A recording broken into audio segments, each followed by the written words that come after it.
நான்வெஜ்க்கு அப்புறம் ஒரு ரெசிபி என் வீட்டில் ஹிட்டுனா அது இதுதான் சொல்லுவேன். உங்கள் வீட்லேயோ நான்வெஜ் எடுக்காத டைமில் இந்த ரெசிபியை ட்ரை பண்ணி பாருங்கள். நான்வெஜ் டேஸ்ட்லேயே ரொம்ப ரொம்ப சூப்பராக இருக்கும். இங்கே அபுதாபியில் என்னோட பாகிஸ்தானி ஃப்ரெண்டுக்கிட்ட கற்றுக்கிட்ட ஒரு ரெசிபி தான் இது. என்னோட ஃப்ரெண்டு இதை சிக்கனில் பண்ணுவாங்க. ஆனால் நான் இன்னைக்கு இதை மஷ்ரூம் பயன்படுத்தி பண்ணியிருக்கேன். ஏன்னா மஷ்ரூம் நம்ம உடம்புக்கு ரொம்ப ரொம்ப நல்லது. குழந்தைங்களும் ரொம்ப விரும்பி சாப்பிட்ற மாதிரி இந்த ரெசிபி இருக்கும். வாங்க எப்படி செய்கிறதுன்னு பார்ப்போம். ஒரு பேனில் கொஞ்சமாக நெய் விட்டுக்கோங்க. கடலை மாவு 2லேருந்து ஒரு 3 டேபிள் ஸ்பூன் எடுத்து அதை அந்த நெய்யில் சேர்த்து நல்லா வறுத்து விட்டுக்கோங்க. கடலை மாவுலேருந்து கம்ப்ளீட்டாக பச்சை வாசனை போகணும், ஆனால் கலர் மாறக்கூடாது. இதுதான் பக்குவம்.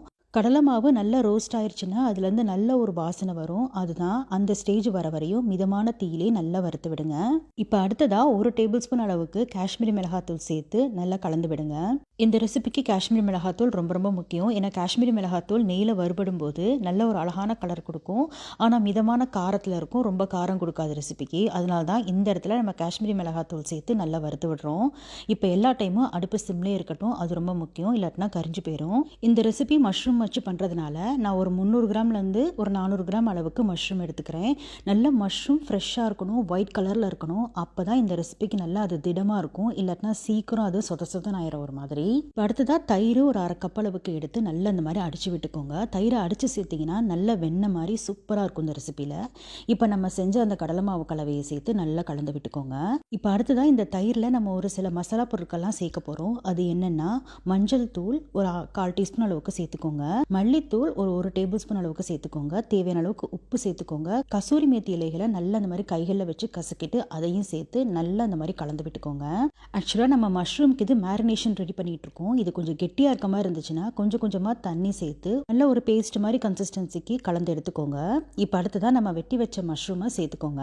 உங்களுக்கு வேணும்னா இந்த மேரினேஷனில் கொஞ்சமாக மிளகாத்தூள் சேர்த்துக்கலாம். ஆனால் நான் குழந்தைங்க வீட்டில் இருக்கிறதுனால நான் மிளகாத்தூளை அவாய்ட் பண்ணிக்கிட்டேன். இந்த இடத்துல மஷ்ரூமை நல்லா மெதுவாக உடையாத அளவுக்கு நல்லா இந்த மசாலாவில் கோட் பண்ணி விட்டுக்கோங்க. கோட் பண்ணி விட்டு நல்ல ஒரு 15 நிமிஷம் ஊற விட்டுருங்க. மஷ்ரூம் நல்லா அந்த மசாலாவில் ஊறட்டும். இப்போ அடுத்ததாக கிரேவிக்கு ஒரு மீடியம் சைஸ் தக்காளியை வெட்டி மிக்சியில் சேர்த்துக்கோங்க. அது கூடவே ஒரு 7லேருந்து 8 போல் முந்திரி பருப்பை சேர்த்து நல்லா அந்த மாதிரி பேஸ்ட்டாக அரைச்சி எடுத்துக்கோங்க.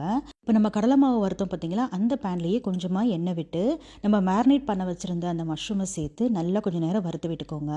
ஒரு 5 to 6 மினிட்ஸ் வரையும் நல்லா சாட்டே பண்ணி மஷ்ரூமை தனியாக எடுத்து வச்சுருங்க. இப்போ அதே பேன்லேயோ இல்லை வேற ஒரு கடாயிலையோ கொஞ்சமாக எண்ணெய் விட்டு சீரகம் ஒரு 1/2 டீஸ்பூன் சேர்த்து நல்லா தாளிச்சுக்கோங்க. ஒரு பெரிய சைஸ் பெரிய வெங்காயத்தை பொடியாக வெட்டி சேர்த்து நல்லா வறுத்து விட்டுக்கோங்க. இப்போ வெங்காயம் லேசாக டிரான்ஸ்பரண்ட் ஆனதுக்கப்புறமா இஞ்சி பூண்டு விழுது ஒரு டீஸ்பூன் சேர்த்து நல்லா வதக்கி விட்டுக்கோங்க. இஞ்சி பூண்டு விழுதில் பச்சை வாசனை போனதுக்கப்புறமா நம்ம அரைச்சோம் பார்த்தீங்களா அந்த தக்காளி முந்திரி பருப்பு பேஸ்ட்டு, அதையும் சேர்த்து மிக்சியை கழுவி தண்ணியும் சேர்த்து நல்லா கொஞ்சம் நேரம் கொதிக்க விடுங்க. ஒரு மூடி போட்டு கொதிக்க விட்டிங்கன்னா எண்ணெய் சீக்கிரம் பிரிஞ்சு வரும். நல்ல எண்ணெய் பிரிஞ்சு வந்ததுக்கப்புறமா அதில் கரம் மசாலா தூள் ஒரு 1/2 டீஸ்பூன் அளவுக்கு சேர்த்துக்கோங்க. அதுக்கப்புறமா நம்ம வதக்கி வச்சுருந்தோம் பார்த்தீங்களா மஷ்ரூமு, அது இந்த ஸ்டேஜில் சேர்த்து நல்லா கலந்து விட்டுக்கோங்க. ஆக்சுவலாக இது வரையும் நான் காரத்துக்கு எதுவுமே சேர்க்கலை. நான் இதே ரெசிபியை ரீல்ஸில் அப்லோட் பண்ணியிருந்தப்ப எல்லாம் ரொம்ப ஸ்பைசின்னு சொல்லி சொன்னாங்க. ஆனால் வெறும் காஷ்மீரி மிளகாத்தூள் கலர் மட்டும்தான், காரத்துக்கு நான் எதுவுமே சேர்க்கலை. இதுக்கப்புறம் தான் நான் இதில் மிளகாத்தூள் சேர்க்க போகிறேன். 1 டீஸ்பூன் அளவுக்கு மிளகாத்தூள், உங்கள் காரத்துக்கு ஏற்ற மிளகாத்தூள் சேர்த்து நல்லா கலந்து விட்டுக்கோங்க.